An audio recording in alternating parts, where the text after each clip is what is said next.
अस्सलाम वालेकुम गाइस। मैंने जो है ना आज बनाने हैं पकोड़े। तो ऐसी रेसिपीज़ में ऐसी चीज़ आप डालें कि जो है ना पकोड़े इतने नरम हो जाएं कि आप भी हैरान हो जाएंगे।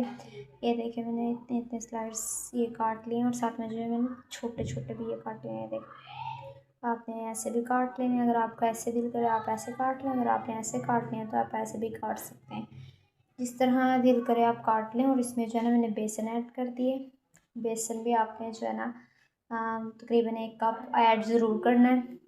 गाइस जो है ना इसमें मैंने नमक, मिर्च और साथ में अगर आपने हल्दी ऐड करनी हो तो वो भी ऐड कर लें, नहीं ऐड करनी तो आपकी मर्ज़ी है। आपने जो है ना इसमें नमक, मिर्च, हल्दी और साथ में एक एग ये देखिए मैंने ऐड किया है। और साथ में जो है ना इसमें मैंने हरी मिर्च ऐड किया है काट के, ठीक है, 3 पीस करके, मतलब कि कटिंग करके ना। फिर मैंने जो है इसमें हल्दी ऐड किया, साथ में मैंने प्याज ऐड किया, उसकी छोटी छोटी लेयर काटी है।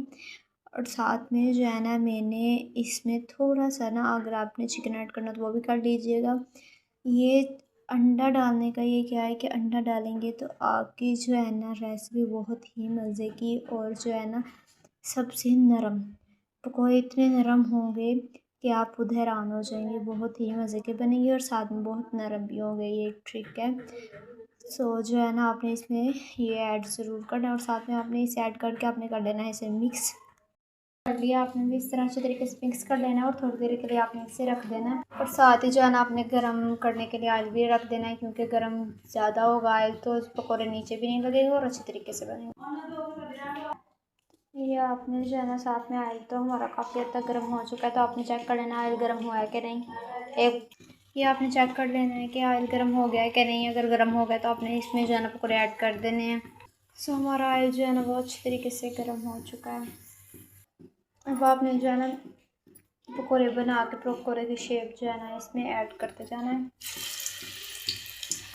ये देखें ऑयल काफ़ी सही गर्म हो चुका था तो मैंने इसमें पकौड़े ऐड कर दिए हैं। देख सकते हैं कि मैंने जो है ना बना लिए हैं।